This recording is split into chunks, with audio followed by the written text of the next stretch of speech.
Welcome to the Ignorance is Strength podcast. I'm your host, Fabian motherfucking Ojeda, and I don't know shit, but that's okay. All right, let's get this shit started. Thank you, everybody, for listening to the Ignorance is Strength podcast. Hope you all enjoyed episode number 66 with Kimberly Chapman. Definitely an interesting conversation there, and it went off a little bit off on a different tangent, but you know, anytime you throw religion and aliens out there, it's an interesting topic. But we're back today with a brand new guest from the acting and modeling world. I want to welcome to the podcast Mr. Joshua Christian Azali. How you doing, Joshua?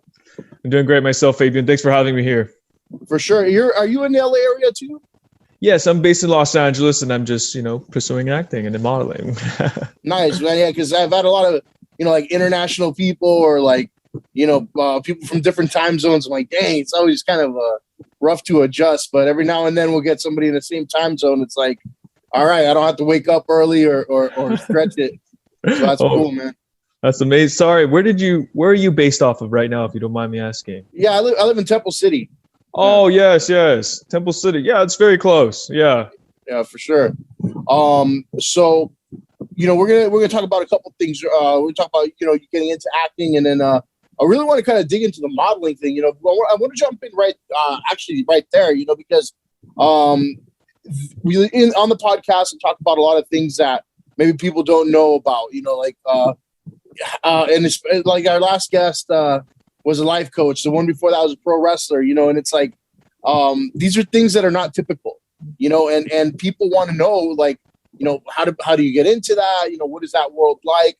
And so I would say, not too many people know someone who does, like male modeling, right? And I definitely don't know too many people. I've known a couple, but I haven't known them, to the point where I've had a conversation with them, So I want to kind of dig into that world a little bit. How'd you get started doing that? So in the modeling aspect of my repertoire, I mainly want to go pursue acting, but this is something on the side that I've been doing, modeling. I could actually add to my sort of portfolio, what have you.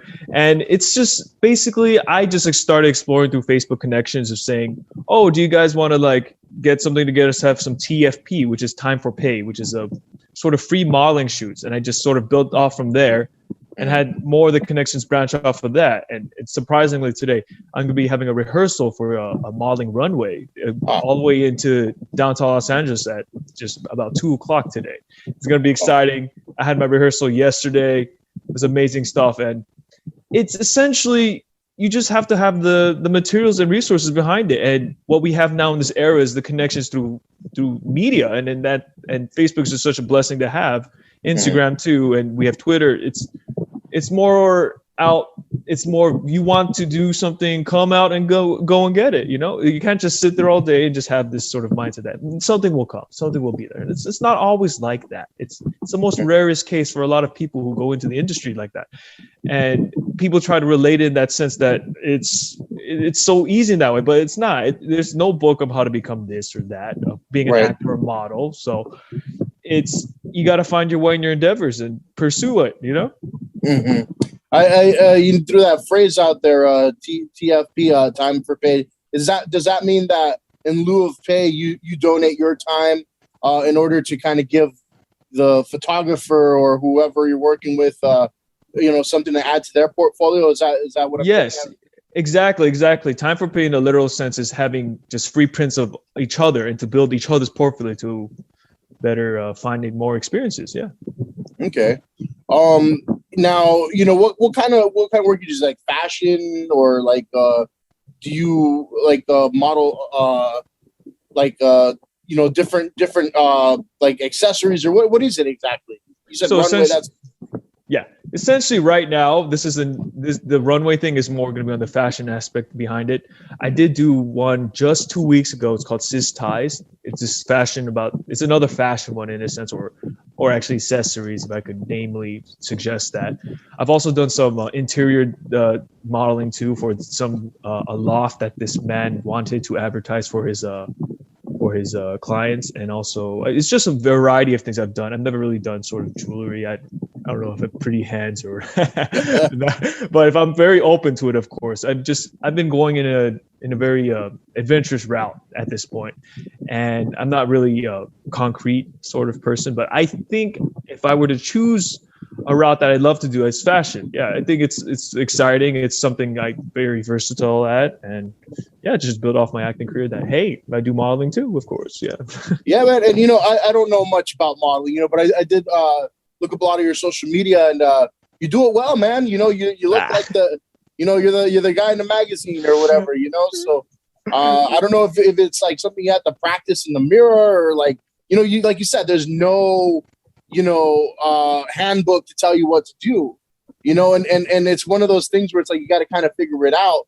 I know a lot of girls that try to get into modeling, and they don't know what they're doing. They feel awkward trying to throw the sexy look out there, or when the cameras are on, they just kind of freeze up, right? So, I mean, how did that process kind of come about for you? If did you practice at all or anything like that?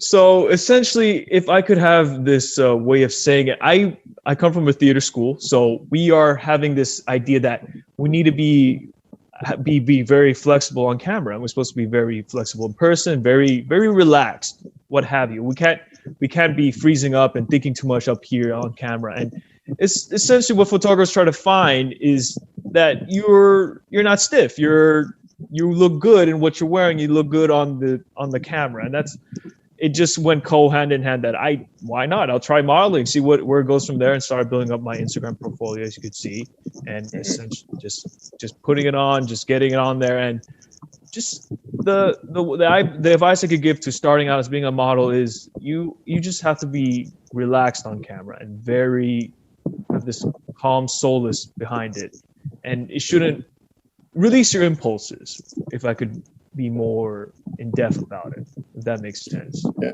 So believe it or not, the big ugly man that you see interviewing you right now was actually once asked to do like this plus size men's photo shoot. It was for like a subscription box for Big and Tall clothing, and I had no idea what the hell I was doing. I thought I just went to go buy some clothes, and they're like, no, come to try the photo shoot. And I'm like, all right, and I didn't know what I was doing, but they kept telling me, oh man, you're doing great. I was just kind of having a conversation with the photographer and just kind of behaving normally, just kind of laughing when jokes were told. So I guess it's kind of more they want to see you in your natural state, right? Yes, exactly. It's your natural state. It's if I know it sounds harder to say than done, but people say, how do I put this? It's don't act like a model, if that's when you're doing the shoots, just be yourself. But then what I think people get misfoot on is like, oh, since I'm doing shooting, I have to act like a model. It's the same thing with my theater school. Don't act like an actor. You need to be real on stage as a character. So because if you act like you're acting, that's the real life of the character doesn't come out as well. It becomes a parody of itself. Yeah. Yes, exactly. So I just found it applies the same thing with modeling in that sense, that you don't act like a model. You have to be natural, very natural, and it should be undiscernible from being a model, Yeah. I mean, you don't want to hit them with that blue steel, right, from Zoolander? Blue Steel. Oh man, what a great movie! I love that. Did you see Zoolander 2 by any chance? No, I actually didn't even know that was out. I got to check it out now. Yeah, I haven't either. I haven't had the chance also, but oh man, so many memories of that movie. Yeah, so definitely don't hit them with the blue steel, but you got like a signature look, man, and I think that you got that long hair and your thick eyebrows and whatnot, right? What's your background, man? Are you I'm gonna take a swing here and say maybe Japanese? No, I do get that a lot now since my hair is very long. I'm Chinese Indonesian, so okay. Yes. So my parents were raised from Indonesia, but they say no, not Indonesian. We're Chinese full blooded. We're just raised there, so I just say both. Indonesian Chinese descent. So I go by Chinese basically. Yeah. Okay, cool. And basically this hair I've been growing was since before quarantine, so it is not quarantine hair. So it was already planned for beforehand. Nice, yeah. Yeah, for sure, man. Quarantine had us, some of us looking like fucking chia pets, you know. But Oh man, I know. definitely didn't pull off the blue steel then. But you know, with your look, do you think that gets you like a lot more work? Because you know, sometimes people are like looking for a specific, you know, type, right? So my work, it is like off what you just said. Do have a specific look. It's not apparent that you see a lot of Asian males with long hair Right. like mine, and it does help that they're looking for someone very specific in that sense. And it's just to build off this modeling career, you have to have sort of like a striking feature and go off of that branding to branch out more. And you must emphasize, in a sense, that this is what I think of myself unique, and it'll go from there, right? Now, if somebody asked you to do something that was kind of hokey and kind of like maybe borderline offensive, you know, like because you know, like something stereotypical, like of you know, Asian people, but you're not comfortable with it, would you give it a shot, or you just kind of straight up deny it? I like an example if you give me a sense. I'm very open to a lot of things in a way, but if it's what would you mean by that? I'm sorry. So like, you know, they're like, hey, you're gonna do like this kind of like samurai type of thing, or like, you know, something along those lines. Oh, as in that, I'm very open to it. I mean, it is my culture, it's my roots. But I'm not Japanese, of course. Right. But I'm very open to that if it's not entirely offensive in the racial way. You know, it's like that's very cool, man. Open mind, yeah, for sure.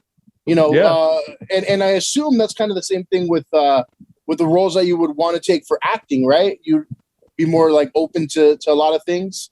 Yes, of course. As of right now, I don't really have a prerogative to say which roles I could actually take at the moment, and because I still need to build off my career and have the merit to say otherwise. But the actor I want to be is sort of versatile in that sense that they're not in a typecast sort of drama or typecast sort of action. I want to be in all of them in a sense that I could show my craft, and this is how the character is on screen or on theater. My heart is in theater. I love theater so much. It's like it's comparative to film. In theater, you get that one try once you're performing, and that is that. And if it sort of lives on with you that, wow, you know, it's either you did great or you did not. But then will always be a next time behind that. Where in film you get so many takes, so many lines. Right. You know. Yeah. Even you know, I told this quick little like anecdotal story with another guest before, but you know, I did like a little reality show for like you know, it only came out like 20 seconds on screen, right? But there's so much refilming that you have to do, even for like a quick, you know, 30-second scene, you know, and it's crazy because you get so many tries, you know.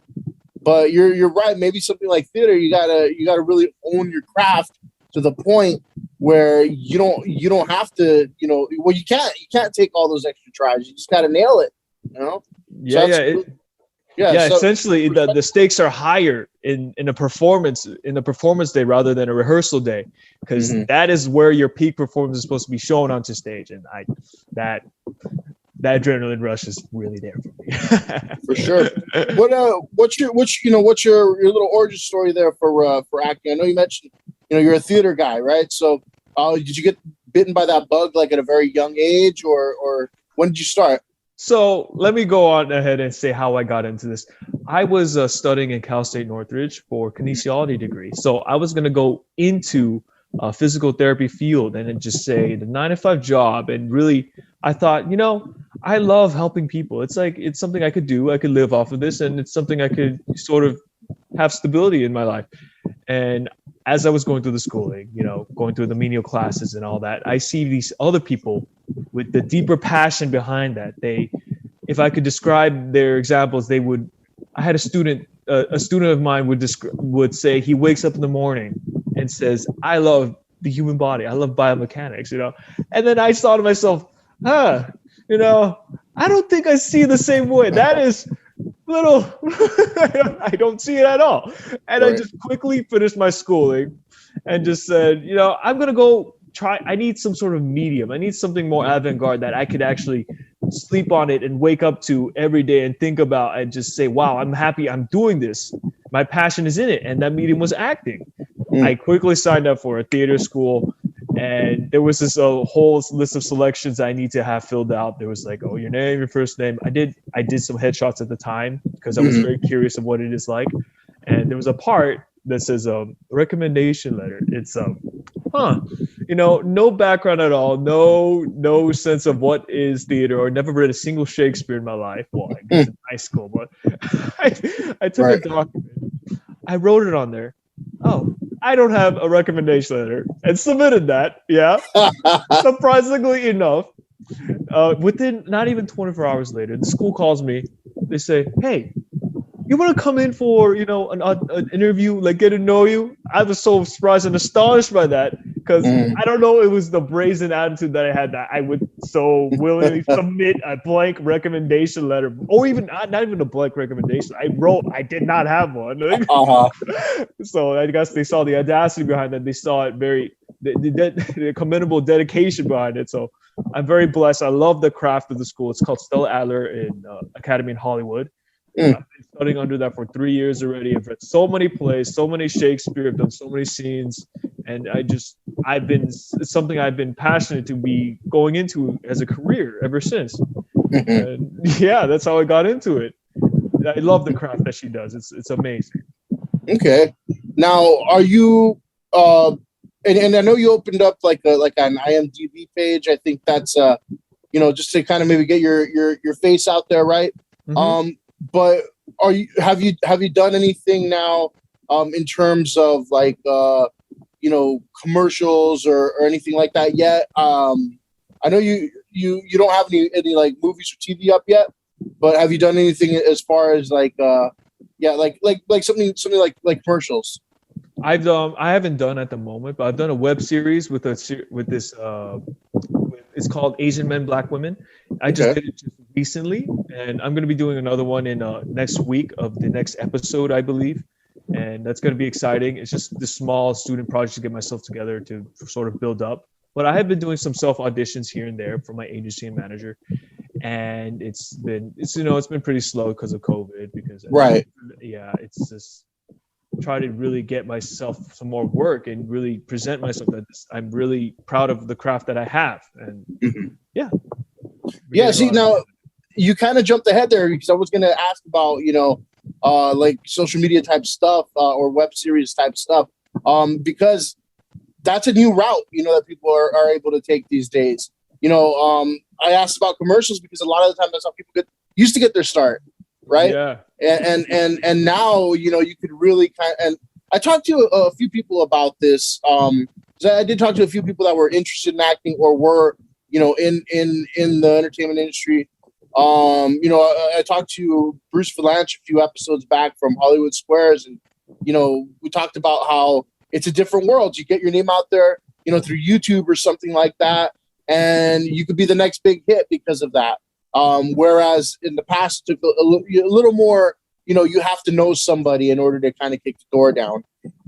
But yeah, you can kind of almost, carve out your own destiny there, or at least get a better opportunity to do so by, doing things like web series, self-produced type of things, or super low budget type of things. And people don't care. They'll watch it anyway, because you can have, a video on YouTube that's viral, that's not even entertaining, right?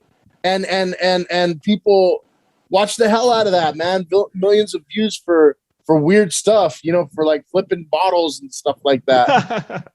Yeah, it's like, it is a route that is an option for me, but I don't want to see myself as sort of in that sense. I feel like the craft in traditionally through movie and film and theater is still something I admire. It's in a sense, it's not to downgrade what other potential artists have through YouTube and these other media types.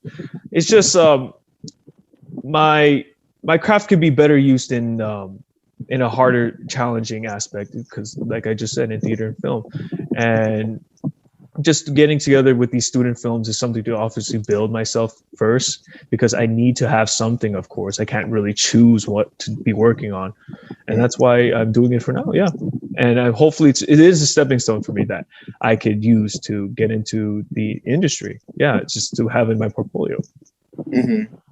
You know, what do you think is going to set you apart? Because, you know, I've seen a lot of people that are trying to get into acting. A lot of them very talented, you know, but they just end up waiters and waitresses for 10, 15 years, only having, you know, small bits to their names. Like, you know, I did a commercial, or I was an extra in a couple of things, you know, and it's not to kind of degrade what they're doing, you know, it's just to say there's a lot of competition, and it's kind of brutal, man. It's kind of rough. So what sets you apart? What do you think is going to get you the nod over somebody else? So it is, as in any business, there's always competition for someone who's always better than you. It's more about like, what are the resources you have behind that? I have been building my portfolio since COVID too, which was probably the most difficult time. I had myself the agency, the manager. I have just, first offly, you need to have what is essential. And off of that, I have had my publicist. I just got a publicist, if you would know him, from Stephen Jordan. Yeah. And I've also had the two essentials of an agency manager. So it's more of the time that I could get my name out there, and also on top of that, doing as much work as possible to really set myself apart. That this is the criteria that I've done to actually get there. If you want me to be casted in your upcoming film or your series or your theater, then that's amazing. Let's do something together. But if you don't, it's fine. It's the time. It's all takes time. It's a meekness sort of thing that I have to understand. There's a lot of rejections behind auditions, a lot of no callbacks, I understand that. And through that sense, if you could actually accept that, then you'll be a step closer to becoming more established each time you do something. And yeah. So it's the mindset behind it that will sort of set me apart, because I will not dwell over the things I have not accepted, and I can't predict the ones that the future opportunities I get. It's just, it's all within the time being, you know. What would you say is your style? Are you more dramatic? Are you kind of comedic? Or, you know, what are you looking to kind of get into first? So, I mean, I have to choose. If the opportunity comes, I love to be able to choose to be dramatic, and then action, and then comedy, and then romance is the last sort of drama for me. I mean, yeah, in that sense, I just like the dramatic sense. As the top of my list, it really shapes the character, and you could actually relate to it and how they are living their life on the screen and stage. It's so, the connection you would have with the audience and as the actor, that connection is something indelible that you can't really describe. And I love that in a dramatic genre. That's something I want to be able to be playing in most of the time. Yeah. And then I know you mentioned COVID kind of slowed it down, but have you had any experiences yet where you've done like auditions for anything? You got any calls for that? Not as I've done some self tapes for some dramatic parts, but you know, competitive industry comes with competitive people, of course. Yeah, I believe in the work that I've submitted as self-tape auditions, and if that's not what they're looking for, it's fine. No worries. I'll go on to the next one. And if it's a comedy audition, I'll do my best I can with that part too. Even a romance audition, I'll do my best as I can. That I believe it in my own eyes that this is the character that needs to be portrayed. And if they want it or not, it's fine. And it's also, like I just said earlier, the mindset that you need to have. Right. There's so many other people out there who are doing the same part as you for this audition, and you just have to accept that it is very slim. But if you believe in the work that you do, then it's a step closer to what you want to be doing. You know, you kind of almost have to be like relentless and obnoxious. You know, yes. like very pesky, you know, like kind of bugging people and like, hey, I'm here, you know, because eventually somebody will kind of take note of that, you know, even if it's just like, oh, it's a damn kid again, he's bugging, and you know, but they might check you out, you know, so that's good, you know, got to be a little bit of a mosquito at times. Right? I mean, yeah, it is true for some people. I'm not really the type to be like that. I don't want to speak about my work. I want my work to show. That's how I want to be bothersome in that sense. I don't want to be sort of like, hey, did you check this out? You know, like, hey, I don't want to be like that sense. I mean, I'm sure they're busy persons themselves. They got so many other things to be doing. And I want to be bothersome in those terms. I want it to be noticeable in the work that I would submit, that it's very, very noticeable ways and actions, the way I present the dialogue in that sense, that it's something you could remember. That's how I want to be bothered, you know, how I want to bother them. With the self-recorded auditions, right? What do you act out, or what do you read? Is it something that you've kind of written on your own, or like do you act out like different scenes from different movies and stuff, or what goes into that? It's so the auditions that I would get from my agency or my manager per se is they're essentially like commercials, or even small movies here and there. So they're actual scripts that people write and they want me to read, and it's not I don't write them, of course. It's what they say they want this sort of line, or not line. They want a certain scene. And they want me to see how I portray it, and then I just do the self-tape audition exactly like this for now. I mean, I don't think it's very normal to have self-tape auditions, but since COVID started happening, it's become more of a normality behind that, because you would obviously want to go. Nowadays, not nowadays. When you used to audition for the movies, you would go in person, so you actually get the feel of the person, of how they are, and you can't really see that on camera, but it's totally understandable how they want it through. So essentially it's written stuff by real directors and people. Okay, cool. So yeah, it's just like bowling too on audition, where they provide you with the script and the scene. Okay, cool. I thought it was like you had to almost like come up with everything on your own, but no, of course not. There were some auditions that are very avant-garde in that sense. They would have just wanted me to get to know me, which is, I think, is kind of endearing in that sense, that it's not, you won't know the person if they just say the lines and self-tape and then submit it. And I do get some of those sometimes, and yeah, it's a very cathartic experience. There's a lot of stuff out there, though. You know, I think it's kind of, and now that we're opening everything back up, I feel like the field is going to be in need. You know, like there's going to be a huge need, because there's so many platforms out there. You know, aside from movies that get theatrical release, you know, there's Netflix, there's Hulu, there's Disney Plus, Amazon Originals, all that stuff, right? And you know, they need new people. And I think from what I've seen, you know, it seems like, you know, Netflix and platforms like that are leading the charge and becoming more diverse, right? So you're not just going to see the same, you know, 10 to 12 white kid actors, right? You're going to see some real people in there, you know, and maybe in the past, a hindrance would have been like, yeah, you're good, but you don't fit, you know, what we're looking for as far as the look. But nowadays, I think, you know, it's much more open, you know, and you don't have to necessarily play to your, you know, to your look, you know. I don't think, I mean, I don't know much about that industry, but I don't think so many people are even writing to like a specific look anymore. Now anybody can kind of fit those roles. I mean, what do you think about that? I believe it too.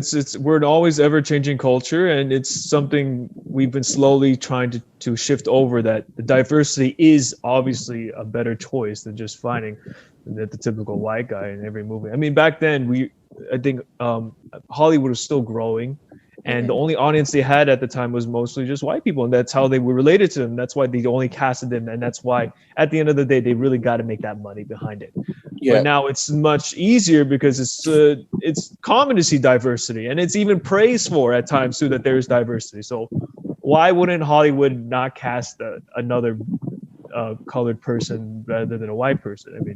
I mean, if it's comparable to the talent, of course it would. That is something you can compare. But other than that, it's where the money is going to, of course.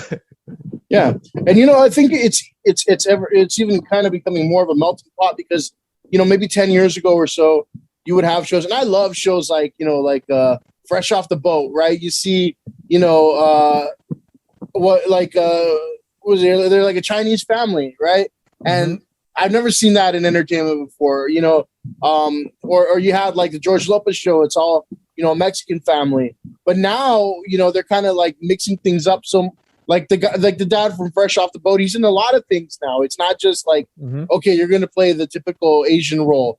He's in a lot of different roles now, and that's a good thing to see, I think, mixing it up like that. But I think it did have to evolve from, kind of almost like having our own, how every major city has like their own like Little Italy, Koreatown, and all that. And it seems like from those like kind of little ethnic pockets, right? Now everything's kind of mixing up and jumbling up, I believe. Yeah, exactly. We're getting more familiar with that culture, and it should have been done years ago already, but I don't know why it hasn't been so normalized yet until now. And it's just it's great. It's wonderful that we're getting so much cultural diversity, and it's recognized, right? And I hopefully it just gets better, Yeah. Hopefully we don't revert back. I don't think we would, right? So, on you're on the podcast. You gotta maybe a few thousand people listening, right? What is it you want from this industry? What are you looking for? Like, what is your ultimate goal? So, well, my ultimate goal personally is to break it into entertainment. But I'm not. If there is anything, I don't want to sound so tyrannical or anything or demanding. I'm basically what I could say is I'm Josh from Christian Azali. I'm looking for work. If you want to work together, please hit me up. I want to be there to help a director envision what they want to see on camera, or I even model. I model too, of course. If you want me to model for you, let's get something together. Let's be creative. That's why you're here in Los Angeles, right? Or whatever you're listening from, is to really give art to the world, right? That's all I'm saying. I'm not demanding anything. I'm here if you want me. Yeah. I'm here if you want me, Yeah, for sure, man. Hey, you mentioned being creative. You do a little bit of music too. Did I see that right? I do some music in high school. I was in the marching band, if that's interesting to anyone. Yeah, I do play piano on the side. That's my fervor is piano. I love piano. Something so delicate about it. It's soothing. And I haven't really touched upon about doing music in general in a more professional sense. But maybe in the future, if I do get the opportunity, I love it. But I need the schooling, of course, and the rudimentary knowledge behind it. It does sound interesting for me, music. Oh, that's a good idea. Maybe I'll try that. Yeah, man. Adding to your skills. If they ask, like, do you play an instrument or anything like that? Boom, there you go. A lot of people. I remember I would watch, something like the show like Saved by the Bell, right? And you would watch some kids playing instruments and stuff like that. I'm like, they're not really playing. Exactly. Yeah, no, that's funny. Oh my goodness. I think the only one who really knew how to play was AC Slater. The acting, right? Yeah. Oh no, you knew how to play drums. I could tell. But yeah, it's kind of funny when you're kind of like a music snob and you can tell, like, oh, they're not playing. They're not even, faking it right. Yeah, that's even in that sense. Like, if there was a role, something like that, where I had to play a violin for a part, I would go to a class to learn the skills behind it. What does it look like to be a violin? An actor is putting on a face that no one knows you're putting on a face. It's you know what I'm saying? It's acting is not acting. It's becoming someone else, Yeah. Like I just said earlier, when you're acting, don't act. That's one of my teachers said throughout theater. Like, don't act, Be the Right. person. Yeah. So be the musical person. Be the make. If you could see yourself, if that, I don't know if one of the actors could ever see themselves play the instrument and they saw themselves doing that, would they ever believe that themselves? You know, if you were to ask them that, I know I would if I just did like, oh, piano. That's not piano. You gotta have arpeggio and everything behind it. You know? It goes down to that little details. That's why I love the beauty of acting. There's so much detail behind it that needs to be examined thoroughly. You know. Yeah. I mean, like, you know, I guess even something like Rocky and Sylvester Stallone, you know, he apparently, you know, learned how to box, and you know, he did that for Rocky. I mean, the scenes are still kind of like kind of ridiculous if you compare it to, you know, an actual boxing match, but you know, I can respect that, you know, learning another craft to hone your own craft. Now, you know, real quick, I want to just ask some kind of almost like quick, you know, like spitfire questions here, right? Who are some of the actors that, you know, you want to kind of emulate or model yourself after, if anybody? Oh, if I could emulate somebody, I would say William Dafoe, of course. He's very versatile, and that's it. He's very versatile. His most recent work I've seen was The Lighthouse. Have you heard of that one? I have not, no. It's with Robert Pattinson. Very beautiful crafting and everything. He's always worked with Wes Anderson too. He doesn't really have the solidified what he is role, you know. He's been in the very creative works that I've remembered. There was one called Antichrist also. It's in the sense that he's not the. I know everyone knows him from as playing Green Goblin and Spider-Man, and that's what people would reference me to. Oh, Willem Dafoe like Spider-Man, but he's done amazing work also. That I believe that this is it's artful in the sense that I want to be able to emulate that sense that I'm not that type of person, that actor where I would be just action or I'll just romance or just, you know, I want to be able to be in all of that. But I don't have the prerogative to say otherwise because I still have to pick something first to be able to solidify myself, right? Like I was saying earlier. Yeah. You're right. How about some favorite movies? The favorite movie? Oh, man, it's such a commitment, right? I can't even commit 2 hours to a movie nowadays. I just feel like I want to do something else. Favorite movie, I could say, or a few. I don't want to say The Lighthouse, but that was my favorite at the moment. But I gotta be more creative. I gotta think what I like. What did I like? I'm more of a horror movie guy, which is so funny of me. I could say oh, I'm so sorry. So many to pick from. I'm on this Marlon Brando streak too. I watched The Men. Have you heard of that one? Yeah, yeah. He was like he plays in this hospital, and like the Men is essentially what was happening at the time after World War II, I believe. And for at that moment, I think I could say I like that one right now. Okay, The Men, cool. You know, it's like 1977. No, way older. Might be older than that. Yeah, way older. No, yeah.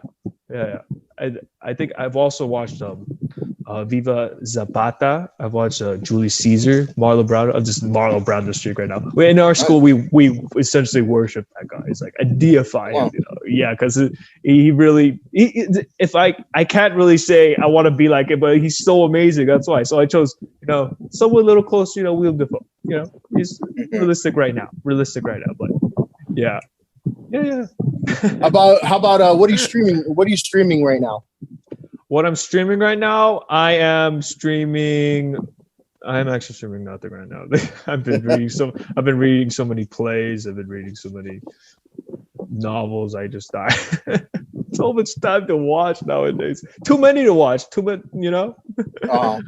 And then you know, I know William Dafoe is probably one of the answers, but besides Mr. Dafoe, were some actors or actresses that you would want to work with? I love to work with Tom Hardy. I think he's amazing too. Yeah, he's a very versatile actor in that sense too. He was he played the one who he played like a twin brother or something. That was one of his great works. I'm forgetting the name. The Coons or something. He's and then he also, I forgot that that other movie I watched recently where it was one of his first works. I think he did amazing work on that one too, where he was he played some sort of psycho who was in an asylum. I don't know if you know what I'm talking about, where he was like the psychotic was also a painter at the same time. If anyone could actually name that, please help me. But he's great work. I love to work with him too. Robert Pattinson is also a great one too. He does great work too. He's only known for Twilight, but his other works he's coming up right now is amazing. I believe in it. You know? Yeah.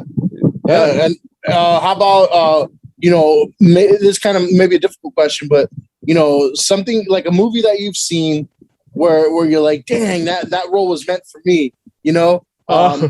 Like you can nail it. Like you can word for word. Just do a great job reenacting it. Oh my goodness, Baby Driver, of course. I want to do that. I want to play that. That is so cool. It's a sense of more actiony, but then there's also some dramatic sides to it. It's just a little of everything, I love that sense and the aura behind it. I believe one of my favorite actresses is Anya Taylor-Joy. Amazing, gorgeous actress, gorgeous work. I believe she's going to be the next movie that was directed by Baby Driver. I'm forgetting the name, if you know what I'm talking about. I'd love to see that soon when I can. And working with said director, can't name the director at the moment, forgot. But I love to work with him if I could. Amazing, just amazing stuff he does. For sure. Well, man, I think you got a good attitude about it all. I do wish you a lot of success in this. It's going to take a lot of work, but like I said, I hope you're kind of like a mosquito about things, and really just kind of bug the right people, and not to the point where you're annoying, but you get your name out there, man. Because it's a pipe dream for a lot of people, and a lot of us like creative people. I consider myself a creative person. We lose our passion early on because the dollars and cents are not there, and something like, I used to love doing music. I thought I was going to be a rock star, but it didn't quite pan out that way, so when people are living their dream and trying to find, a way to work their passion into their life, it's really something that it's cool. I like to see that people have not given up on that. So definitely wish you a lot of luck with that, man. And, where can people find you? Plug some social media and anything you want on here. Okay, yeah. So some social media I got that you could contact me from is my Instagram is j.c.azali. I do have an IMDb, of course. You can see my contact info, my manager, my agency to give me some work if you're so inclined to. I mean, and essentially what all I can say is it just takes time, right? As with anything, it takes time. And I like to think I'm very patient with that. And, thanks for having me here, Fabian. It's a great opportunity for me, For sure, man. All right. Well, thank you again. And for everybody listening at home, I appreciate it. Thank you. Fuck you and good night.